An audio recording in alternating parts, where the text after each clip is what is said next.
Hello every one. അപ്പോൾ 2024 NEET എക്സാമിൽ നല്ല അടിപൊളി മാർക്ക് മേടിച്ചിട്ടുള്ള കുറച്ച് മിടുക്കി കുട്ടികളാണ് നമ്മളുടെ കൂടെ ഉള്ളത്. അപ്പോൾ എല്ലാവരും മാരിഗോൾഡ് ഹോസ്റ്റലിലെ സ്റ്റുഡൻസ് ആയിരുന്നു. അപ്പോൾ നമുക്ക് ഇവരോട് തന്നെ ചോദിച്ചു നോക്കാം, ഇവരുടെ കൂടുതൽ വിശേഷങ്ങളൊക്കെ നമുക്ക് ഇവരോട് തന്നെ ചോദിച്ചറിയാം. അപ്പോൾ ആദ്യം നമുക്ക് ഇവരെല്ലാവരും ഒന്ന് പരിചയപ്പെടാം. അപ്പോൾ എല്ലാവരും പേരും എവിടെ നിന്ന് വരുന്നു, അതേപോലെ നീറ്റിൻ്റെ സ്കോറും ഒന്ന് പറയാം കേട്ടോ. ഹായ് എവ്രി വൺ, എൻ്റെ പേര് ലക്ഷ്മിക സുരേഷ്. എൻ്റെ വീട് ഇടുക്കിയിലെ അടിമാലിയിലാണ്. ഇത്തവണത്തെ നീറ്റ് 2024 എനിക്ക് 690 മാർക്ക് കരസ്ഥമാക്കാൻ സാധിച്ചു. ഹലോ, എൻ്റെ പേര് ഖദീജ നൈമ. ഞാൻ കോഴിക്കോട് ജില്ലയിൽ നിന്ന് വരുന്നു. ഈ കൊല്ലത്തെ നീറ്റ് 2024 656 ആയിരുന്നു സ്കോർ. ഹലോ, എൻ്റെ പേര് മെഹസിൻ മുഹമ്മദ് അൻസാരി. ഞാൻ കണ്ണൂർ ഡിസ്ട്രിക്റ്റിലാണ്.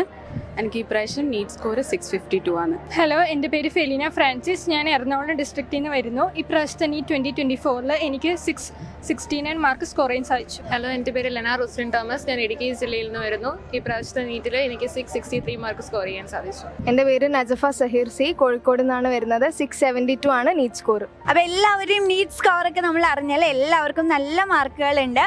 അപ്പോൾ നിങ്ങൾ ഫസ്റ്റ് ബ്രില്യൻറ്റിൽ ജോയിൻ ചെയ്യാൻ വന്ന ഒരു ടൈം ഉണ്ടായിരുന്നു അല്ലേ? അപ്പോൾ ആ ഒരു ടൈമിൽ നിങ്ങൾ വിചാരിച്ചിട്ടുണ്ടായിരുന്നോ ഇങ്ങനെ വിക്ടറി ഡേക്ക് ഇതേപോലെ നല്ലൊരു മാർക്കൊക്കെ മേടിച്ച് എല്ലാവർക്കും ഒരു അഭിമാനമൊക്കെ ആയിട്ട് ഇങ്ങനെ വരാൻ പറ്റുമെന്ന് വിചാരിച്ചിട്ടുണ്ടായിരുന്നോ? ഒരുപാട് ആഗ്രഹം ഉണ്ടായിരുന്നു ഇവിടെ വരണം എന്നുള്ളത്. കാരണം ഞങ്ങൾ അന്ന് റിപ്പീറ്റേഴ്സ് ബാച്ചിൽ ജോയിൻ ചെയ്തപ്പോഴും ഞങ്ങൾ എപ്പോഴും ഡിസ്കസ് ചെയ്യുന്ന ഒരു കാര്യമായിരുന്നു വിക്ടറി ഡേക്ക് പങ്കെടുക്കാം, നമുക്ക് എല്ലാവർക്കും വിക്ടറി ഡേക്ക് ഒരുമിച്ച് കൂടണം എന്നുള്ളത്. ഇന്ന് അവിടെ എത്തിപ്പെടാൻ സാധിച്ചതിൽ ഒരുപാട് സന്തോഷമുണ്ട്. ബ്രില്യനിൽ വരുന്ന ഏതൊരു നീറ്റ് ആസ്പിറന്റിയും ഏറ്റവും വലിയൊരു ഡ്രീമായിരിക്കും ഈ ഒരു ദിവസം വന്ന് സ്റ്റേജിൽ നിന്ന് ഒരു ട്രോഫി മേടിക്കുക എന്നുള്ളത്.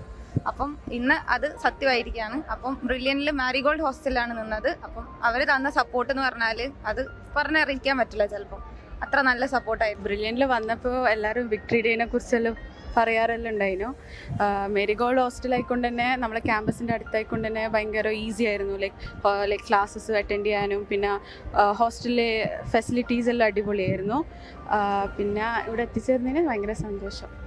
ബെർലിനിലോട്ടേക്ക് ആദ്യം വന്നപ്പോൾ തന്നെ വിക്ടറി ഡേനെ പറ്റി അറിയായിരുന്നു. അപ്പോൾ അന്ന് തന്നെ ഭയങ്കര ആഗ്രഹമായിരുന്നു വിക്ടറി ഡേക്ക് വരണം, അവിടെ പങ്കെടുക്കണം, ട്രോഫി മേടിക്കണം, പേരൻസിനെ എല്ലാവരും കൂട്ടിക്കൊണ്ട് വരണം എന്ന്.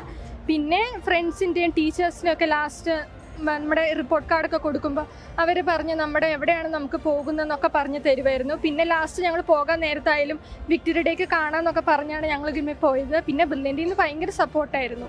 ബ്രില്യൻറ്റിൽ ചേർന്നപ്പം ഒരു മെഡിക്കൽ കോളേജ് ചേരുക എന്നതിലുപരി വിക്ടറി ഡേക്ക് വരിക എന്നുള്ളതായിരുന്നു ഞങ്ങളുടെ എല്ലാവരുടെ ഏറ്റവും വലിയ ആഗ്രഹം എന്ന് പറയുന്നത്. ഞങ്ങൾ പിരിഞ്ഞു പോകുമ്പോൾ വിക്ടറി ഡേക്ക് കാണാമെന്ന് പറഞ്ഞിട്ടാണ് പിരിഞ്ഞു പോയിക്കൊണ്ടിരുന്നത്.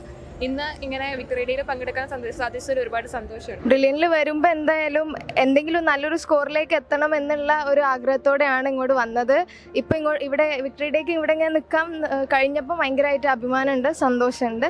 ഒരുപാട് എക്സ്പെക്ട് ചെയ്തിട്ടുണ്ടായിരുന്നു. പിന്നെ പലപ്പോഴും കോമ്പറ്റീഷൻ ഹൈ ആയതുകൊണ്ട് തന്നെ ഒരുപാട് സമയത്തൊക്കെ ഹോപ്പ് ലോസായി പോയിട്ടുണ്ട്. പക്ഷെ എന്നാലും വീണ്ടും ഇങ്ങനെ ട്രൈ ചെയ്ത് ഇപ്പോൾ ഇവിടെ എത്തി. വെരി താങ്ക്ഫുള്ളാണ്.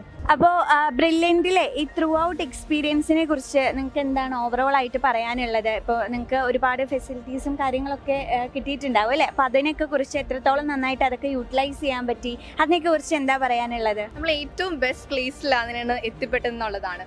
ബ്രില്യൻറ്റിലെ ക്വാളിറ്റി ഓഫ് ടീച്ചിങ്ങിനെ കുറിച്ച് ഒന്നും പറയാനില്ല, അടിപൊളിയായിരുന്നു. എസ്പെഷ്യലി മാരിഗോൾഡ് ഹോസ്റ്റലിലായിരുന്നുകൊണ്ട് തന്നെ തൊട്ടടുത്തായിരുന്നുകൊണ്ട് നൈറ്റ് റെഫറൻസ് വരെ ഞങ്ങൾക്ക് അവൈലബിൾ ആയിരുന്നു. രാത്രി 10:30 വരെയൊക്കെ ഞങ്ങൾക്ക് ക്യാമ്പസിൽ തന്നെ ഇരുന്ന് പഠിക്കാനുള്ള സൗകര്യം ഉണ്ടായിരുന്നു.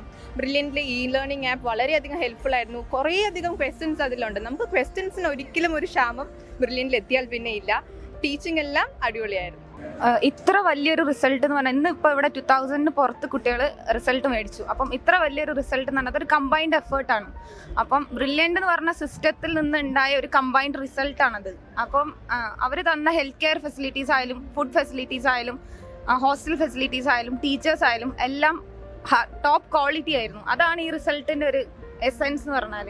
അപ്പം അതിൻ്റെ ഒരു ഭാഗമാകാൻ കഴിഞ്ഞാൽ ഒരുപാട് സന്തോഷം. First of all teaching facilities എല്ലാം അടിപൊളിയായിരുന്നു. പിന്നെ ലേണിംഗ് ആപ്പിന് ഏറ്റവും യൂസ്ഫുൾ ആയിട്ടുണ്ടായത്.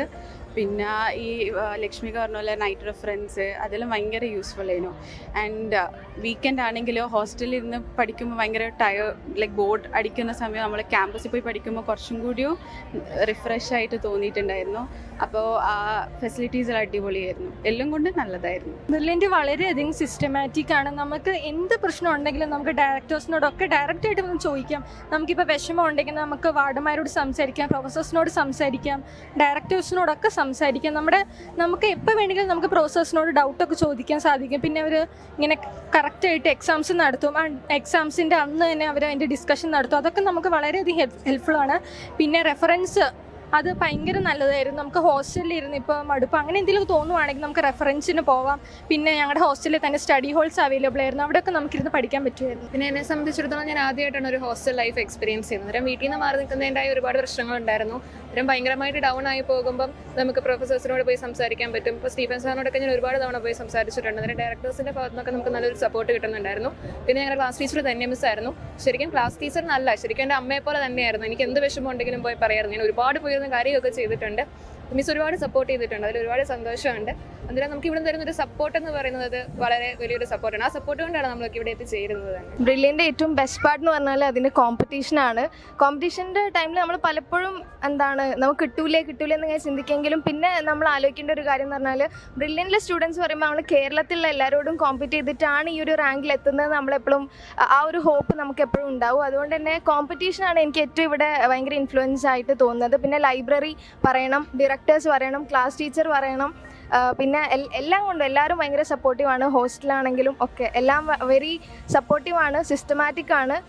പിന്നെ എല്ലാവരും എല്ലാവരോടും ഒരുപോലെ അഡ്ജസ്റ്റ് ആയി മിങ്കിളായിട്ട് പോകുന്ന മെൻറ്റേഴ്സും ക്ലാസ് ടീച്ചേഴ്സും ഫാക്കൽറ്റീസും എല്ലാവരും ഉണ്ട്. അതുകൊണ്ട് തന്നെ ബ്രില്യൻ്റ് അടിപൊളിയായിരുന്നു. അപ്പോൾ എല്ലാവർക്കും ഒരു ഡ്രീം കോളേജ് ഉണ്ടാവും. അതേപോലെ തന്നെ നിങ്ങൾക്ക് ഓരോ സ്പെഷ്യലൈസേഷൻസ് ഒക്കെ താല്പര്യം ഉണ്ടാവും അല്ലേ? അപ്പോൾ എല്ലാവരും അവരുടെ ഡ്രീം കോളേജും അതുപോലെ എന്തെങ്കിലും സ്പെഷ്യലൈസ് ചെയ്യാനാണ് താല്പര്യം എന്ന് കൂടി ഒന്ന് പറയാം.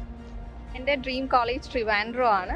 എനിക്കതുപോലെ പീഡിയാട്രിയിലാണ് കൂടുതൽ ഇൻട്രസ്റ്റ് ആണ്. ഏതൊരു നീറ്റ് ആസ്പിറന്റിനായാലും ഒരു ഡ്രീം കോളേജ് ഉണ്ടാവും എന്തായാലും. അതെന്തായാലും ഡൽഹി തന്നെയാണ്. ഡൽഹി എയിംസ് ആണ് ഏറ്റവും വലിയ പ്രീമിയം ഇൻസ്റ്റിറ്റ്യൂട്ട്. അപ്പം അത് തന്നെയാണ് ഡ്രീം കോളേജ്.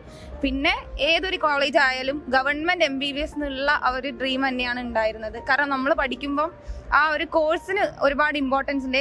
ഏത് കോളേജ് ആണെങ്കിലും അത് MBBS ആണ് ഇനി മുന്നോട്ട് പെർസ്യൂ ചെയ്യാൻ പോകുന്നത്. അപ്പം ഏറ്റവും നല്ല പ്രീമിയം ഇൻസ്റ്റിറ്റ്യൂട്ടുകളിൽ തന്നെ പഠിക്കണം എന്നാണ് ആഗ്രഹം. എനിക്കും അതന്നെ നല്ലൊരു ഗവൺമെൻറ് മെഡിക്കൽ കോളേജ്, നല്ലൊരു ഇൻസ്റ്റിറ്റ്യൂട്ടിൽ പഠിക്കണമെന്ന് ആഗ്രഹം. സ്പെഷ്യലൈസേഷൻ ഇതുവരെ ചിന്തിച്ചിട്ടില്ല. എനിക്കും നല്ലൊരു ടോപ്പ് മെഡിക്കൽ കോളേജിൽ തന്നെ പഠിക്കണം എന്നാണ് ആഗ്രഹം. കേരളത്തിൽ തന്നെയൊന്നുമില്ല, പുറത്തായാലും അവിടുത്തെ ഒരു ടോപ്പ് മെഡിക്കൽ കോളേജിൽ തന്നെയാണ് പഠിക്കണം എന്ന് ആഗ്രഹം. ഇന്ത്യയിൽ എവിടെയെങ്കിലും ഒരു ഗവൺമെന്റ് മെഡിക്കൽ സീറ്റ് കിട്ടണമെന്ന് വിചാരിച്ചാൽ വന്നത്. ജമ്മു ആൻഡ് കാശ്മീർ കിട്ടിയാലും ഞാൻ പോകുന്നു പറഞ്ഞുകൊണ്ടാണ് ഞാൻ വന്നത്. അന്നേരം എനിക്കൊരു ഗവൺമെന്റ് സീറ്റ് ഉറപ്പായിട്ടും കിട്ടും. അല്ലാതെ ഒരു ഡ്രീം കോളേജ് എന്നൊന്നും പറയാൻ ഇല്ല.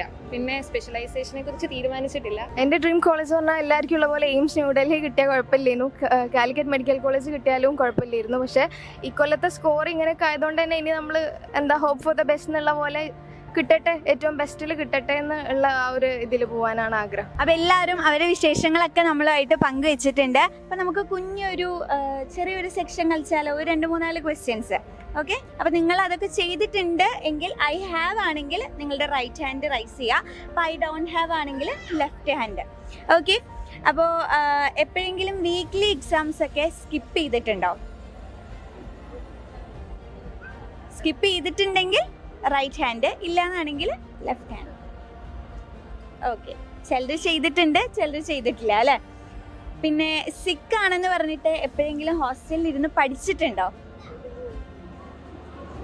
ഇല്ല, അങ്ങനെ ആരും പഠിച്ചിട്ടില്ല അല്ലേ? എല്ലാവരും നല്ല സത്യസന്ധരായതുകൊണ്ട് പ്രശ്നങ്ങളൊന്നും ഇല്ലാതെ പോയിട്ടുണ്ട്. ഓക്കെ, പിന്നെ വാർഡന്മാരറിയാതെ എന്തെങ്കിലും ഉടായ്പകൾ ചെയ്തിട്ടുണ്ടോ? അത് മാത്രമേ ഉള്ളൂ. അപ്പൊ എന്താ അതിൽ ഫണ്ണി ആയിട്ട് ഓർത്തിരിക്കാൻ പറ്റുന്ന എന്തെങ്കിലും മൊമെന്റ്സ് ഉണ്ടെങ്കിൽ ഒന്ന് ഷെയർ ചെയ്തേ. രാത്രിയിൽ ഞങ്ങളോട് ഞങ്ങളുടെ റൂമിൽ തന്നെ സ്റ്റേ ചെയ്യാനാണ് വാർഡന്മാർ പറഞ്ഞത്. പക്ഷെ ഞങ്ങൾ വാർഡന്മാർ കറക്റ്റ് റൂമിൽ കയറുന്നതൊക്കെ നോക്കിയിട്ട് ഞങ്ങൾ ബാക്കിയുള്ള റൂമിൽ പോകും. അവിടെ കുറേ സംസാരിക്കും.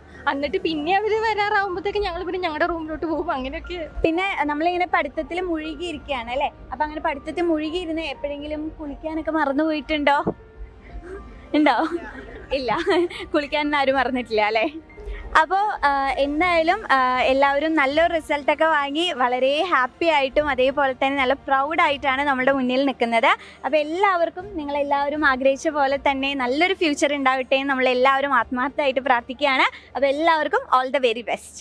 Thank you. എൻട്രൻസ് സംബന്ധമായ വാർത്തകളും അപ്ഡേഷനുകളും ഏറ്റവും വേഗം ആധികാരികമായി അറിയാൻ ബ്രില്യൻ സ്റ്റഡി സെന്റർ പാല യൂട്യൂബ് ചാനൽ സബ്സ്ക്രൈബ് ചെയ്യുക, ബെൽ ഐക്കൺ അമർത്തുക, ഈ വീഡിയോ മറ്റു സുഹൃത്തുക്കളിലേക്കും മാക്സിമം ഷെയർ ചെയ്യുക.